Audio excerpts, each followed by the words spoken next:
Dia ngajuin 2 pertanyaan. Ingat saya, masih ingat yang kemarin. Dia ngomong gitu. Loh, saya bingung dong. Ya, temen lu baru ditemuin, kok lu nanyanya kayak gitu?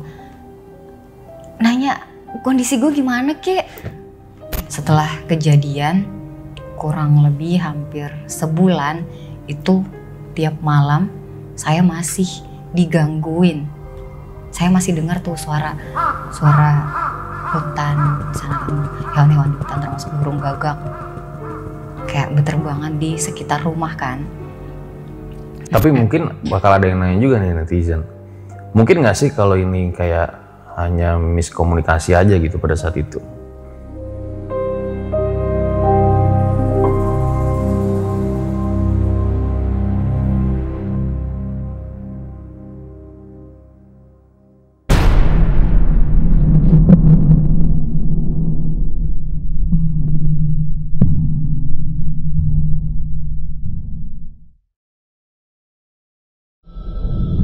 Sebelum video ini dimulai, mari kita doakan dulu ya, semoga anak Pak Ridwan Kamil yang hilang di Sungai Are, Swiss dapat ditemukan dalam kondisi yang baik.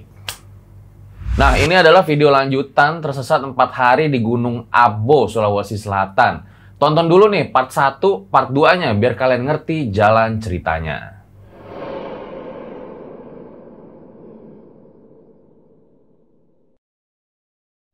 Jangan lupa juga mampir ke Instagram gue Dril Aditya sama TikTok RJ5 Dril Aditya, dimana bakal ada cerita-cerita lain yang beda dari YouTube. Tidak ada yang tahu 1 detik pun takdir yang ada di depan kita. Berikut adalah ceritanya.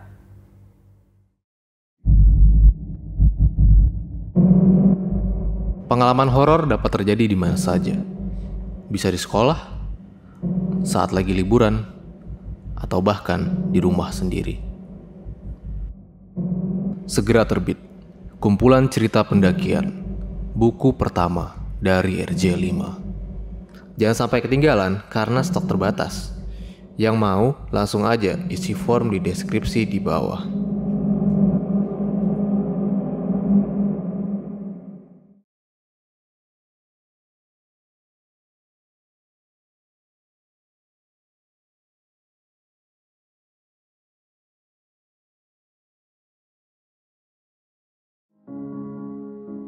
Di part sebelumnya. Pagi malam? Pagi. Itu udah Rabu pagi. Makin jelas nih suara. Makin jelas, Eva, terus makin rame kan. Tapi lagi-lagi takut. Jangan-jangan mereka nih yang manggil gitu kan. Tapi kayak suaranya disamar-samarin gitu. Atau mungkin manggil teman lain buat mengelabui gitu kan.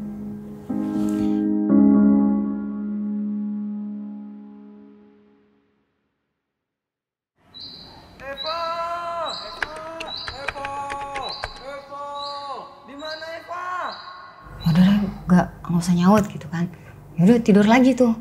Terus siang mungkin sekitar jam 1 atau jam 2 kebangun dengar suara manggil-manggil makin jelas, makin deket.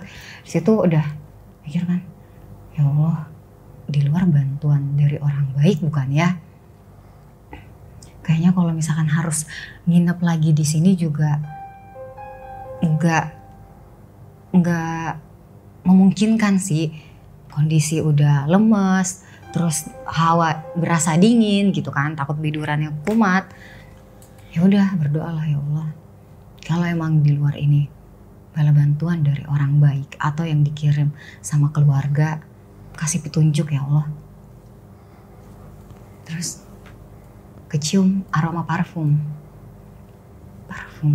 tuh enak banget, segar gitu kan, parfum Arab gitu. Mikir kan, orang mendaki gak mungkin lah pakai parfum sampai semerbak itu kan. Apalagi nih posisi saya di dalam goa, masa iya parfum sampai masuk ke dalam gitu kan.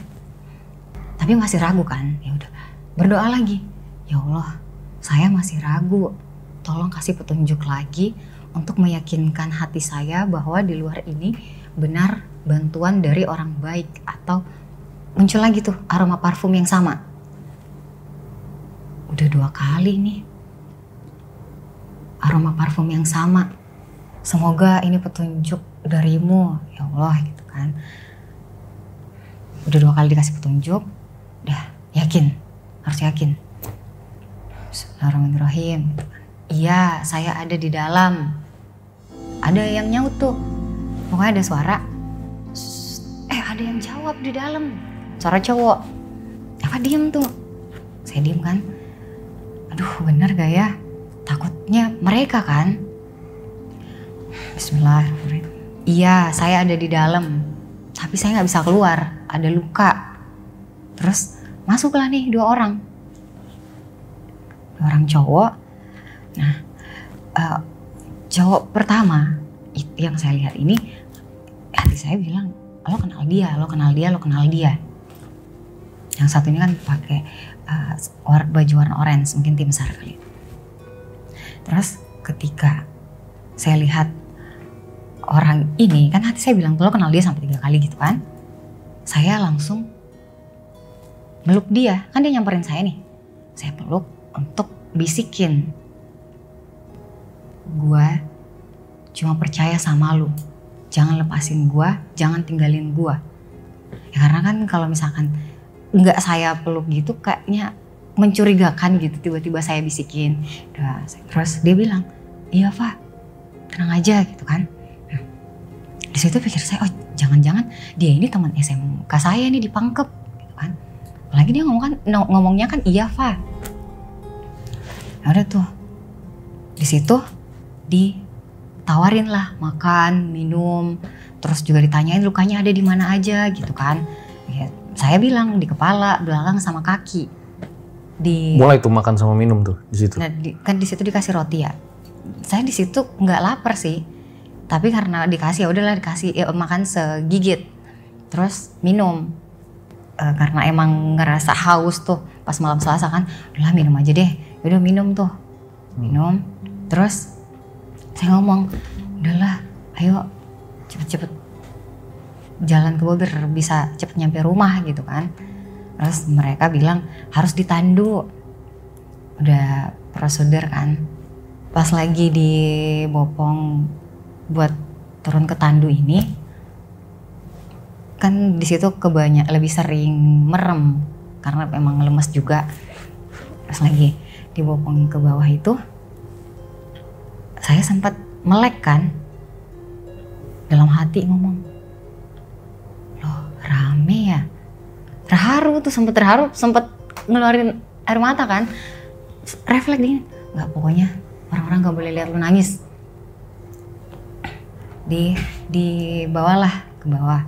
Nah di tengah-tengah perjalanan itu saya sempat minjem helm sama salah satu tim SAR kan. Kok pinjem helmnya dong gitu kan. Malu diliatin orang gitu kan. Oh. Iya, terus katanya, jangan kok kalau buat nutupin muka gitu kan. Tapi akhirnya dipinjemin karena harus turun ke bawah yang dimana ada tali kan. Kata kakaknya nih, saya pinjemin, takut talinya kena muka kakak. Turun ke bawah. Nah di situ sempat berhenti kan. Ditawarin lagi makan, minum. Pokoknya tim SAR mungkin istirahat. Ditanyain tuh, ada satu orang cowok pakai kaos hitam, dia itu megangin pundak saya terus nanya, Kak lukanya di mana aja? Boleh lihat gak luka yang di kepalanya? Ya udah tuh, kan saya mikirnya nggak ada yang foto-foto gitu kan. Udah kerudung saya diangkat tuh segini, terus saya juga kan kebanyakan nunduk terus merem. Nah pas lagi kerudung diangkat itu, saya coba melek. Loh rame banget. Ya udahlah. Nah, terus di situ ditawarin tuh coklat masukin ke roti kan. Terus lanjut jalan. Nah di perjalanan ini sesekali buka mata kan ngeliat kita udah di mana sih, lama banget kayaknya. Pengen cepet-cepet nyampe rumah gitu kan. Nah tibalah di sawah warga tuh. Di situ posisinya si Merah ternyata ikut nyari kan. Dia tukeran sama tim SAR. Dia megang tandu di sebelah sini. Pas di sawah itu, saya kan buka helm tuh. Terus dia ngajuin 2 pertanyaan. Ingat saya, masih ingat yang kemarin. Dia ngomong gitu.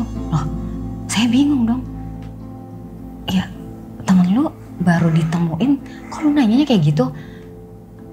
Nanya kondisi gue gimana kek? Ya kan?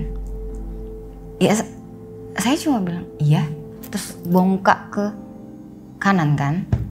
Gak lama dia tukeran lagi tuh sama tim SAR. Nah, terus gak lama dia balik lagi bareng si hijau sama ungu. Jadi merah di sini, ungu sama hijau. Lagi-lagi hijau ini ketawa ngeliat gitu kan. Awalnya ngeliat saya nih, terus ketawa, terus ngeliat si ungu sama si merah. Habis tuh udah mereka tukeran lagi sama tim SAR. Nah, sampailah di ambulans.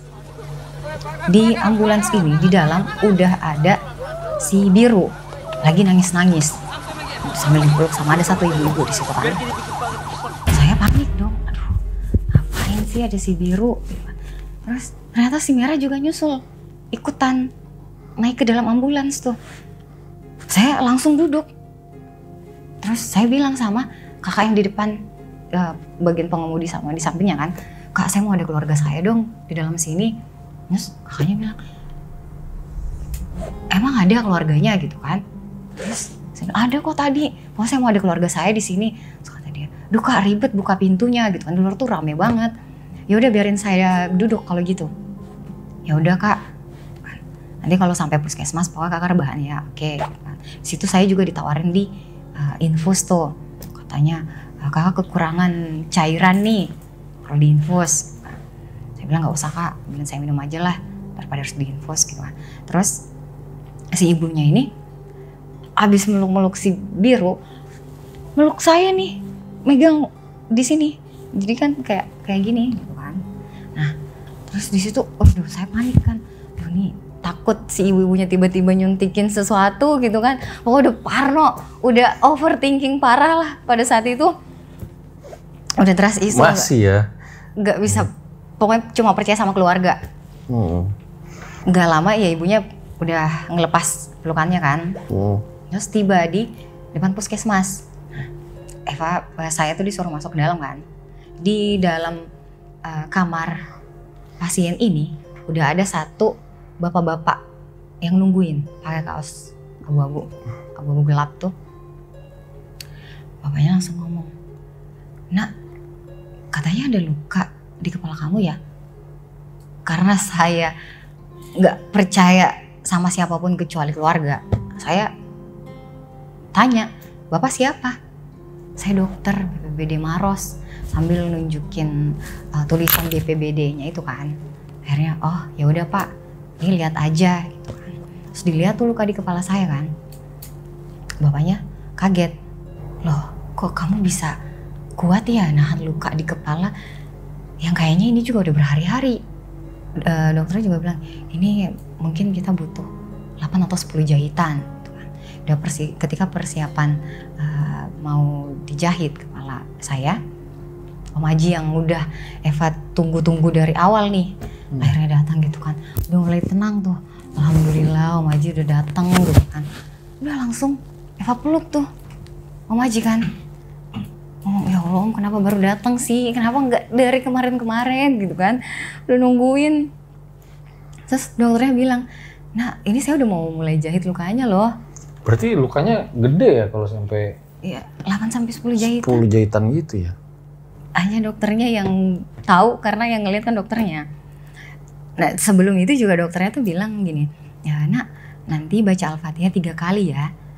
Biar kamu nggak ngerasa sakit pas saya jahit lukanya. Pas saat itu dokter yang ngomong kayak gitu langsung saya ikutin tuh karena kan surah di dalam Al-Quran kan. Udah saya baca tuh Al-Fatihah 3 kali gitu kan. Nah ketika Om saya datang kan saya peluk tuh. Saya pokoknya langsung meluk gini. Dokternya bilang, Nak saya udah mulai jahit nih lukanya gitu kan. Kamu rebahan. Enggak kayak gini aja lah gitu kan. Terus ya Om saya bilang, ya nggak apa-apa Pak. Nggak apa-apa Dok, biarin aja. Anaknya juga bilang nggak apa-apa kayak gini aja gitu kan. Udah, terus dokternya mastiin lagi, nah udah dibaca belum? Baca Al-Fatihah ya 3 kali biar saya bisa mulai jahit luka kamu, biar kamu gak ngerasa terlalu sakit kan. Udah Pak gitu kan. Nah dimulai tuh jahit, mulai dijahit. Itu tuh rasanya kayak ketusuk pulpen gitu sekali, terus sisanya nggak berasa. Udah itu doang, sisanya bener-bener nggak berasa lagi dijahit gitu kan. Pokoknya sekali itu doang, teng, udah. Di tengah itu dokternya juga ngomong, dia bilang gini, saya nggak bisa bius kamu, entah apa gitu alasannya. Terus ternyata juga perlu tambahan 2 jahitan. Ngomong kan sama Om, ini ternyata butuh 2 jahitan lagi gitu kan. Ya Om bilang, ya baiknya aja gimana, kalau emang perlu ditambah, tambahin aja. Saya disuruh ganti pakaian kan, ganti pakaian. Di situ juga difoto luka di bagian badan gitu kan. Di sini tuh lebam, di paha juga, paha kiri tuh lebam kayak gini di paha kiri, terus di sini lebam. Di situ ditanya kan sama Pak Polisi. Di situ saya nggak menceritakan yang sebenarnya karena takut banget, terus juga masih masih coba mikir bener gak sih kecurigaan gua gitu kan. Takutnya ntar ngomong terus ternyata malah fitnah gitu kan. Ya karena bisa benar bisa salah, iya. Dugaan Eva. Saya juga di situ perlu untuk membicarakan ini dengan keluarga dulu. Saya harus menceritakannya dengan di publik gitu kan. Nah, ya udah saya jawab lah seadanya. Kok saya coba jawab gitu kan sebisa saya. Habis itu disuruh pindah kamar sebelah tuh. Di situ juga lagi-lagi diganggu nih, Basarnas datang dan beberapa wartawan. Saya udah ngasih kode, ngebelakangin, kan posisinya begini. Terus sengaja tuh nggak mau balik badan pas lagi ditanya-tanya, tapi masih ditanya-tanya kan. Udah pokoknya abis ini nggak mau diganggu dulu, mau fokus memulihkan diri. Udah jawab seadanya dulu deh. Toh juga mikirnya pada saat itu tuh hanya wartawan lokal, wartawan yang nggak se-Indonesia tahu, kan? Setelah mereka semua pergi, pas saat itu kan Eva bilang tuh, udah kita pulang aja, nggak usah dirawat di sini, langsung pulang ke rumah. Nah, pas lagi di dalam mobil persiapan mau pulang, tuh saya langsung cerita sama Om Tante di dalam mobil kan, Om Tante, sebenarnya tuh gini, Eva tuh kabur, Eva ngumpet, gitu kan. Ya, terus Om bilang, oh yaudah, kita ke kantor polisi, kamu ceritain yang sebenarnya. Oh ya udah, soalnya tadi juga mikirnya tuh perlu membicarakan ini dulu sama Om gitu kan. Makanya nggak Eva sampein, karena benar-benar takut banget. Mereka kan ada mistisnya gitu kan. Kita ke kantor polisi, saya ceritain semuanya nih secara detail. HP saya disita sementara sama Pak Polisi kan. Ya udah HP-nya dipinjam dulu ya. Terus nanti kita coba interogasi mereka lagi. Di situ saya juga bilang, Pak, saya nggak punya bukti apa-apa nih yang menguatkan pernyataan saya. Ya kalau Bapak bisa dapetin bukti, alhamdulillah. Kalau enggak, ya udah nggak apa-apa. Toh, kalau nggak akan diem aja sih, apa yang kita tabur itu yang akan kita tuai kan. Terus saya dan keluarga pulang ke rumah.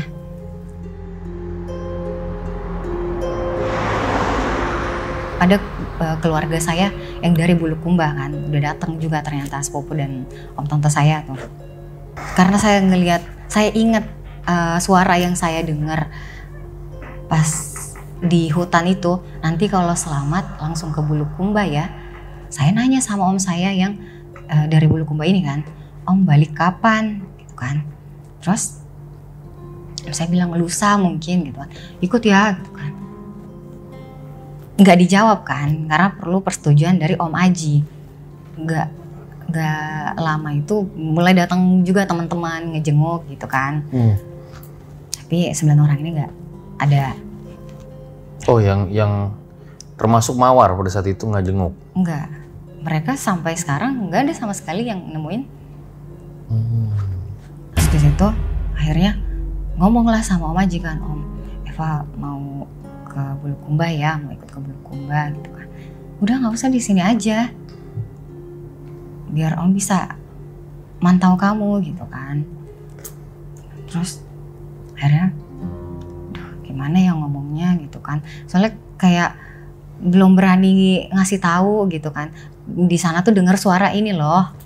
Terus besoknya nih Om saya yang dari Bulukumba ini, dia kan sholat subuh tuh di masjid. Kan. Pas mau pulang keluar dari pintu masjid, itu ada sosok perempuan pakai mukena putih, tapi mukanya tuh muka saya. Nah, dia tuh manggil Om saya kan, ngasih tahu biarin Eva ikut ke Bulukumba. Jadi sosoknya itu mirip Eva, bilang ke Om Aji. Iya, Om, ini bukan Om Aji. Oh, Omnya. Iya, Om yang dari Bulukumba kan. Ya Om gitu, biarin Eva ikut ke Bulukumba. Abis itu kan Om saya mikir, kayaknya kalau Eva nggak mungkin deh. Kan kondisi Eva tuh nggak memungkinkan untuk jalan. Itu kan, saya Eva udah bisa ke masjid untuk sholat berjamaah gitu kan. Nah, setiba di rumah, beberapa jam setelah itu kan Eva udah mulai bangun, ditanya lagi, Eva jadi mau ikut? Udah bilang iya jadi gitu kan. Oh ya udah gitu kan. Terus izin lah sama Om Aji kan. Om hati Eva bilang Eva harus ke sono gitu kan, ke Bulukumba. Terus Om juga bilang iya nggak apa-apa di rumah saya gitu kan. Oh ya udah. Bulukumba ada siapa? Ada Om, tante, nenek, banyak sih keluarga di Bulukumba. Oh, lebih banyak di sana.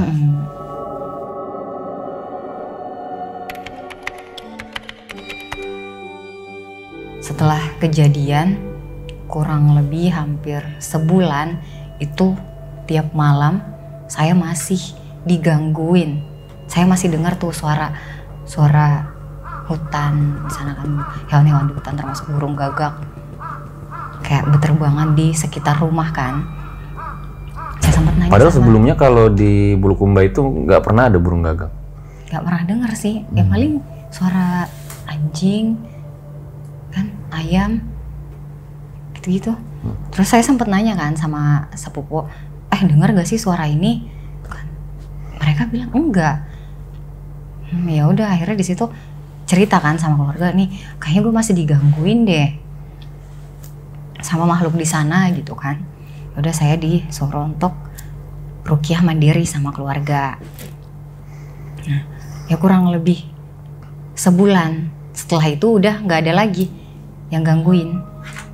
Berarti udah nggak trauma lagi ya, udah normal aja gitu jalanin kehidupan seperti biasa setelah di ruqyah itu ya. Normal, cuman trust isu sih, nggak percaya sama orang lain kecuali keluarga. Nah, gimana kabar dari Merah Mawar dan Kuning Jingga lain-lain? Bakal ada di closing.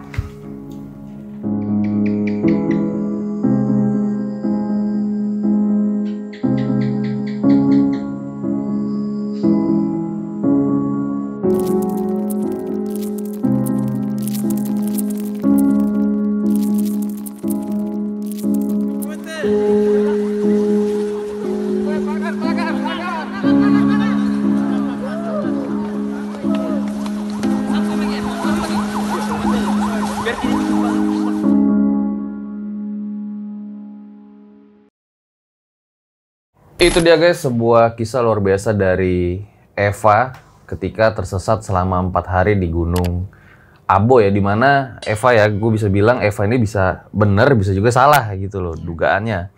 Tapi apapun itu, yang penting Eva udah bisa selamat lagi ya. Dan hari ini sudah kuat untuk bercerita pengalamannya.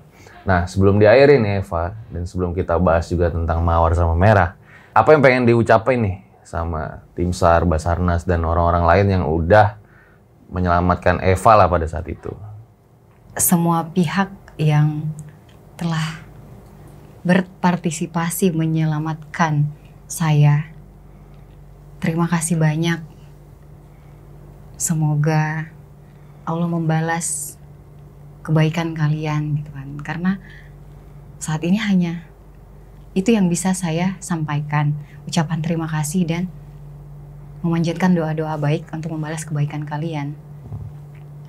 Itu aja mungkin yang bisa saya sampaikan, Mas. Oke, mudah-mudahan yang turut terlibat pada saat itu ikut nonton ya. Nah, ini juga pasti bakal banyak yang nanya nih, netizen nih.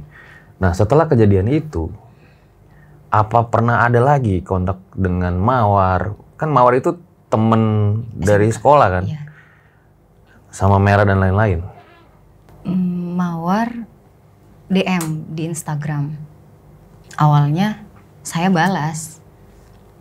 Karena kan dia nanyain kabar terus memanjatkan doa baik kan. Saya bilang semoga doanya juga balik ke yang mendoakan. Terus dibalas lagi, pengen ketemu, pengen deket lagi kayak dulu. Saya belum jawab, tapi lagi-lagi dipatahin sama Mawar. Sepertinya itu bukan hal yang lo inginkan ya sekarang. Karena saya belum jawab, tapi dia sendiri yang mematahkan keinginannya untuk dekat lagi dan ketemu lagi. Ya udah, saya cuma bilang, coba tanyakan dulu pada hatimu.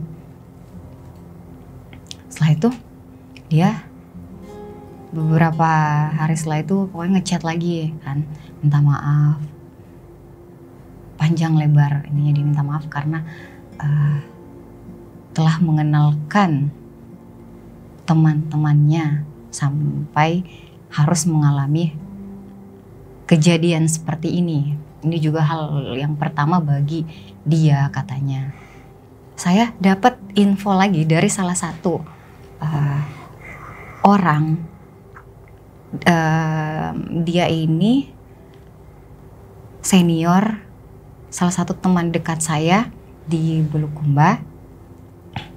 Senior di komunitas pecinta alamnya kan. Dia nge-DM saya. Dia nanti kalau ke kota kabarin gitu kan, mau ketemu. Terus juga dia bilang, dia ternyata kamu pas Agustus kemarin abis dari sini ya, ritual ngelepas ayam gitu kan, bareng teman-teman kamu. Loh, saya kaget dong. Saya jawab, loh Kak, saya terakhir ke sana setelah kejadian itu kok. Setelah kejadian nggak pernah ke sana lagi. Kakak ini langsung hubungin temennya karena posisi pada saat itu udah tengah malam kan, langsung ngechat temennya lewat Facebook tuh. Terus temennya bilang temennya doang, Evanya nggak ada fotonya juga dikirimin. Di situ saya mikir, mereka ngapain ritual lepas ayam? Tahu kondisi saya aja enggak, karena mereka kan nggak ada satupun yang nemuin saya. Jadi ritual lepas ayam ini untuk apa? Tahu kondisi saya masih diganggu makhluk halus di sana atau udah enggak, kan mereka nggak tahu. Tapi mungkin bakal ada yang nanya juga nih netizen. Mungkin nggak sih kalau ini kayak hanya miskomunikasi aja gitu pada saat itu? Kan mereka ini udah tahu ya cerita dari Eva. Kalau memang Eva salah paham, mereka datang dong nemuin untuk meluruskan kesalahpahaman. Biar Eva berhenti menceritakan ini ketika ada yang nanya, gimana sih kejadiannya? Eva juga mikir nggak bisa nih terus-terusan nggak menceritakan ini, diem aja gitu kan. Karena orang-orang yang nemuin Eva, termasuk keluarga lainnya kan, nanya gimana sih gitu kan. Ya Eva juga nggak enak dong kalau nggak cerita. Jadi Eva seperti memendam ya apa yang sebenarnya Eva rasa pada saat itu gitu. Akhirnya coba pelan-pelan cerita yang sebenarnya ke beberapa orang yang nanya kan. Harusnya kan mereka datang nemuin minimal si Mawar lah. Kalaupun nggak mau meluruskan kejadian kesalahpahaman itu, ya udah jenguk gitu kan. Tapi yang paling penting sih datang untuk meluruskan kesalahpahaman. Itu yang Eva harapkan ya. Iya, kalau memang Eva salah. Tapi sampai sekarang dia nggak pernah datang nemuin. Baik, ini mungkin pertanyaan terakhir Eva. Kalau misalnya Mawar, Merah dan lain-lain nonton itu, apa yang ingin kamu sampaikan? Ya harapan saya sih mereka nemuin saya, menyampaikan bahwa saya salah, kecurigaan saya itu salah. Udah, itu aja sih. Lalu kalian baikan lagi gitu ya? Mungkin jaga jarak aja ya sekarang. Kalau untuk kedepannya, atau juga kan kita memang berjarak. Dia di pulau seberang, saya di Jakarta gitu kan. Ya jadinya Eva ya hanya berharap seperti itu aja ya? Iya. Kepada Mawar dan yang lainnya ya. Oke deh, baik. Makasih banget Eva ya udah datang ke RJ5 jauh-jauh dan bercerita pengalamannya yang mungkin terus terang saya juga dengernya berat gitu untuk menyampaikan ini gitu. Ini makasih banget ya, ini udah jam berapa? Hampir jam 12 malam ya. Bercerita full hampir seharian. Oke, makasih sekali lagi Eva. Terus tadi katanya cincinnya mau dilelang ya. Ini kalau yang mau beli lelangnya di mana ya? Ya hubungin Eva aja. Oh nanti aja ya kalau misalnya kalian mau beli, ikutin aja nih nanti informasi di Instagram Eva kali ya, apa Instagram? Nggak tahu juga ya. Mungkin banyak ya pecinta-pecinta batu akik kayak gini ya. Ya bisa hubungin pihak RJL5 atau Eva secara langsung. Ya Eva aja nanti ya kali ya. Instagram Eva nanti ada kita kasih di deskripsi ya. Oke, nanti yang mau cincinnya langsung aja ke situ. Ambil baiknya, buang buruknya. Dengan adanya cerita-cerita seperti ini, jangan malah menjadikan kalian takut, tetapi kalian harus semakin yakin dan percaya dengan kebesarannya. Gue Fajar Aditya, RJ5 undur diri. Ciao.